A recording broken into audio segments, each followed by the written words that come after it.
much. I appreciate the opportunity to be here today, and thank you everyone for joining the presentation. I'm here today to talk about the bioeconomy commercialization and working with industry towards a net zero transition. Throughout the presentation, I'll be utilizing Sarnia-Lambton as an example, as an area where the industrial bioeconomy has was identified as a community need, where the bioeconomy has been given the tools to succeed through a commercialization hub concept, and where the bioeconomy will be a major part of the net zero transition alongside other clean, green, and sustainable chemistry and circular economy concepts. Today I am here representing the Sarnia-Lambton Economic Partnership, which is the lead economic development agency for the County of Lambton.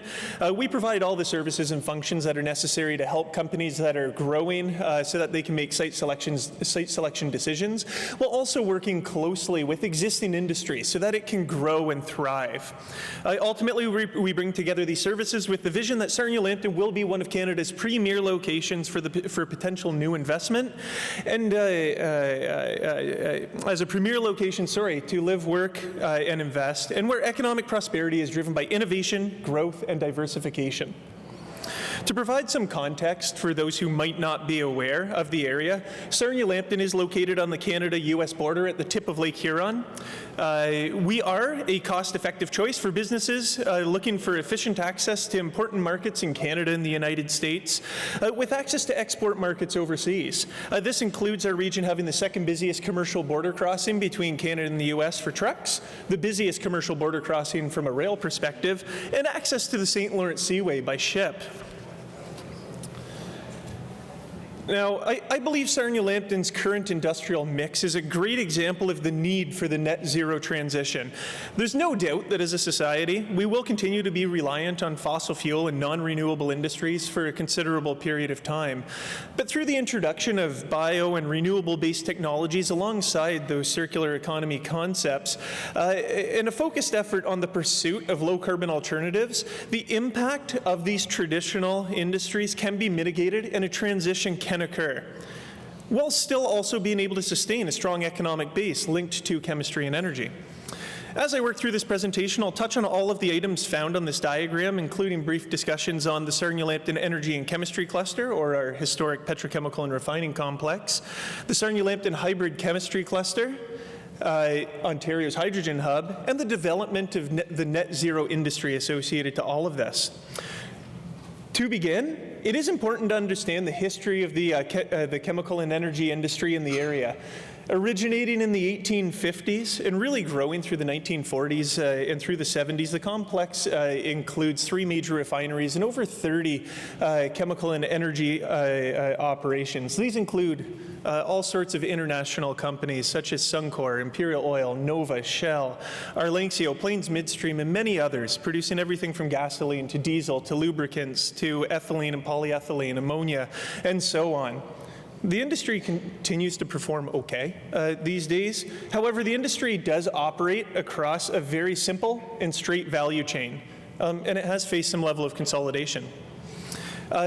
Looking back about 15 years now, the need to diversify was apparent, and the opportunity to do so linked the fact that Sarnia-Lambton is not only positioned to access fossil-based feedstocks, but is also well-positioned to utilize cash crop, agricultural residues, and other renewable materials, while being supplemented with feedstock opportunities linked to waste oils, recycled plastics, and other circular economy concepts. With all of this together, if the petrochemical sector could grow and thrive locally, why couldn't sustainable chemistry or the industrial bioeconomy as well? We can all agree that the success of the bioeconomy relies on the access to available feedstocks. So, as I introduced on the previous slide, there did exist an opportunity to access a considerable amount of feedstock opportunity locally. Everything from corn to soybeans to wheat, associated residue biomass, and a whole variety of other potential inputs can be provided into this particular cluster concept that we've been pushing over the last last decade and a half. And now I did get up and speak yesterday, rather briefly, and appreciate the opportunity as part of the EcoStrat presentation to highlight that Sarnia-Lambton has been given a BDO zone rating of A. And this really just shows one of the examples of the feedstock opportunities locally. This was based on a feedstock quantity of over 190,000 oven-dried metric tons per year, based on only a 20% participation rate within the area that would realistically serve any sort of operation. The strengths of the area were identified that there were no large-scale competition for corn stover, that there was a stable long-term outlook on quantity, and that there's the ability to access additional supply at only marginal cost increases, in addition to the local infrastructure opportunities. Consider that when farmers aren't planting corn, they're likely planting wheat, which creates opportunities linked to wheat straw residues as well. So with the need to diversify in mind and those resources available, what has resulted over the last decade is the concept of the Sarnia-Lambton Hybrid Chemistry Cluster. Through an investment focus on connecting emerging development opportunities for bio-based, for bioproducts made from renewable resources and utilizing existing industry and infrastructure, we strive to become recognized as a center for bio-based manufacturing and research and development. Recall that traditional hydrocarbon value chain from a couple slides ago. The vision expands on that. It grows into biofuels, biomaterials, other forms of renewable chemicals as well. And this concept has made Sarnia-Lambton Canada's premier location for the development of and investment in clean, green, and sustainable chemistry technologies. Over that last decade, the local economy has transformed and diversified to include a whole variety of bio-based opportunities, resulting in the current reality of that Sarnia-Lambton Hybrid Chemistry Cluster. One which allows bio-based industry to increase productivity and operational efficiency, stimulate and enable innovation, and facilitate commercialization and new business formation. Highlights include Suncor, which operates Canada's largest ethanol facility, utilizing as much as 20% of all of the corn grown in Ontario. Woodland Biofuels operate an integrated end-to-end biomass to cellulosic ethanol demonstration facility. LCY Biosciences, producing biosuccinic acid and biocarotenoids. And Origin Materials has an operation for the production of intermediate chemicals, including CMF and HTC. Now, to this point, of course, all of these developments were driven simply by the need to diversify on the vision of sustainable alternatives that fit our existing strengths. While contributing significantly to the net zero shift, this wasn't the specific focus until much more recently. But the net zero opportunity can benefit from the same levers to drive success. It should be noted that the Sarnia-Lambton area is home to 18 of the 50 largest emitters in the province, all within about 15 kilometers of each other, representing over 9 million tons of annual CO2 emissions that could be captured and levered, or completely reduced through net zero concepts. So with the introduction of the ever-increasing carbon tax, recent years have seen a heightened focus on industrial emissions locally. And this has brought about a critical push to identify and pursue carbon reduction, carbon capture, and carbon utilization opportunities. And while these opportunities could potentially be a replacement for the large petrochemical industry in the area, for the current to medium-term timeframes, technologies that help transition towards net zero are really going to be critical for the retention and stability of these operations. And this does create opportunity to drive new investment and bring new innovation into the area. With the need for decarbonization becoming more apparent, one of the first steps for the region has been the effort to establish ourselves as Ontario's hydrogen hub. The area is already the largest producer, user, and mover of hydrogen in Ontario, with much of the enabling infrastructure required to encourage the development of low-carbon hydrogen projects. Low-carbon hydrogen development is most likely to occur where there is at-scale demand for the product, and with hydrogen representing a major opportunity for existing industry to decarbonize, it represents a pathway to net zero through local development. So an awful lot of opportunities for commercializing or fully commercialized low-carbon hydrogen development into the area, especially working with existing users, I should say. Now, I bring back this slide for reference. Clearly, there's an opportunity for the historical chemical and energy industry to interact with sustainable chemistry concepts, low carbon hydrogen opportunities, and the broader net zero technology integration to drive that net zero transition in the Sarnia-Lambton area. But the reality of the current situation isn't as clean as the picture on the previous slide. Currently, chemicals and energy dominate, while sustainable chemistry and related net zero technologies are only really beginning to realize their potential.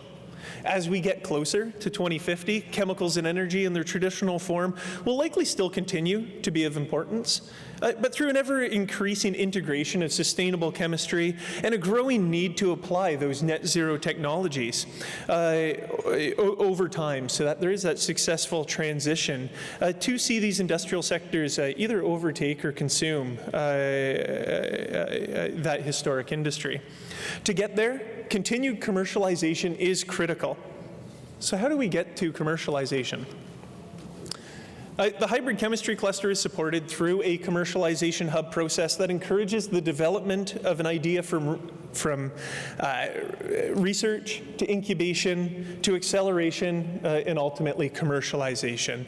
And this allows technologies and products to be developed from concept to production, all while being supported by local organizations and infrastructure. Companies are currently operating industrial bio-based facilities at every stage, from bench scale to pilot plants to those full commercial operations. And more importantly, we see companies and technologies joining the cluster at each of these stages and either growing within the region or graduating their technologies and processes to other locations. This commercialization hub concept can be applied not just to the industrial bioeconomy, but could also be successfully utilized by companies developing net zero technologies and operating within that hydrogen space, which also provides incremental opportunity towards that decarbonization need. Supporting the commercialization hub are several entities that I'd like to touch on as opportunities for engagement for those who may be commercializing. First is Lambton College's Research and Innovation Department, which is a global leader for collaborative applied research, development, innovation, and commercialization. Participating in collaborations with regional, provincial, and national small and medium-sized enterprises across the biochemistry industry. Most of their labs are built around the hybrid chemistry industry or those that seek to impact on decarbonization. This includes a Center of Excellence in Energy and Bioindustrial Technologies, the Lambton Energy Center, and a variety of other related entities within the college. Key to their success is that Lambton College only takes on research with an industrial partner, and of course the IP gained from projects is maintained by the industrial partner. Next is the Western Sarnia-Lambton Research Park's Commercialization Centre, which is Canada's largest clean tech incubator. Focused on biotech, energy, chemical, and industrial processing sectors, tenants range from large multinational companies to the smallest of startup projects. The Commercialization Centre provides client companies with the ability to access plug-and-play lab and pilot plant space, utilizing the extensive utilities, permits, and capabilities of the building. With a shortage of available wet lab space in Ontario, the asset availability at the research park does provide significant opportunity for developing net zero related technologies. Successful projects that have come through this centre include Origin Materials, Woodland Biofuels, KMX, Forward Water Technologies, and many more. And a key partner as we move down the line of the commercialization hub process is Bioindustrial Innovation Canada. Of course, they've had a significant presence here today, and over the last couple days, and their mission is to provide strategic investment advice and services to developers of clean, green, and sustainable technologies, aiding in the commercialization of sustainable chemistry-based products. And now, one of the goals of BIC was really to lever the concept of the hybrid chemistry cluster and commercialization in Sarnia-Lambton as being the first hub of this type across Canada, and then to replicate the concept across the nations. And that's something that we're now seeing today. Perhaps the most important incentive for the hybrid chemistry cluster is the ability to access infrastructure partnership opportunities. Where old petrochemical units were consolidated and infrastructure was kept in place while the land was remediated, we now have fully serviced industrial parks that are ideal for pilot, demonstration, and full-scale biotechnology facilities, with direct connections to extensive shared infrastructure. Since these business parks operate as part of existing chemical facilities, there are opportunities to share buildings, logistics, pipelines, other shared services and utility infrastructure such as electrical, steam, water distribution, wastewater, flaring systems, and so on, to make a project become a reality, oftentimes with companies being able to save as much as 20% of their capital costs. But beyond the dedicated industrial parks, many of the existing operations are interested in leveraging technologies that provide pathways to decarbonization or sustainability at their operating facilities. This means there's the potential for these companies to become partners, input providers, off-takers, or to provide access to connecting infrastructure at their sites. And that includes all of those major international companies that were on the previous slides. We've seen significant engagement from them in interesting technologies related to the net zero transition. Now, as we look at the commercialization hub as a whole, despite some of its recent struggles, Origin Materials is a great example of a company that has utilized each and every aspect of the commercialization hub locally, from R&D to pilot space to commercial development sites. Now, combining sustainable chemistry concepts with hydrogen development, decarbonizing technologies, and the broader circular economy, we do see a variety of projects that are currently undergoing feasibility studies, considering pilot opportunities, or are under active development and build. These include projects from new companies to the area, or those that are working with or involving existing industry. The shift is occurring, is really the point of this slide. Some examples include Nova Chemicals and Imperial Oil, both considering facilities related to the chemical recycling of plastics at their existing polyethylene operations. Eastern Power is currently building a hydrogen-ready cogeneration facility. Waste Management is actively building a renewable natural gas facility to feed into the Enbridge system. And Enbridge is actively exploring regional carbon sequestration potential and pilot opportunities. Lastly, Atura Power has proposed undertaking feasibility studies for hydrogen production at the former Lambton generating station site. So my concluding slide, I do want to make note that there are a few things that could benefit the net zero transition, maintaining that focus on the Sarnia-Lambton area. The opportunity will only truly be successful with local buy-in and open collaboration. Existing companies need to partner to create their own success, while new companies need to integrate within the existing ecosystem. We need to enable carbon sequestration legislation in Ontario we need enabling carbon sequestration legislation in Ontario to come into effect. And actually there's an announcement on this earlier this week, which was rather significant, and we're glad to see. We also need to see an extension of the carbon sequestration and hydrogen investment tax credits. Barriers to development in Ontario haven't made these investment tax credits truly accessible, and so an extension to something like 2040 and beyond would have major impact in Ontario. We need to see competitive provincial incentive programs, and these need to be long-term, open intake, high value, and technology agnostic. The Alberta Petrochemical Diversification Fund is an excellent example. Lastly, we need clean, reliable, affordable, and abundant electricity, and a system that's capable of meeting expansion demands. All of this development will need more electricity. And actually, on that note, about half an hour ago, the Ontario government made an announcement to initiate engagement on 3 new power plants in Ontario, including the potential for one in Lambton County, and it very well could include nuclear. So we're very happy about that. All of this to say, the net zero transition is taking place in Sarnia-Lambton. It can take place in a similar way across Ontario and across Canada. And certainly I look forward to engaging with everybody for the remainder of the event. Thank you.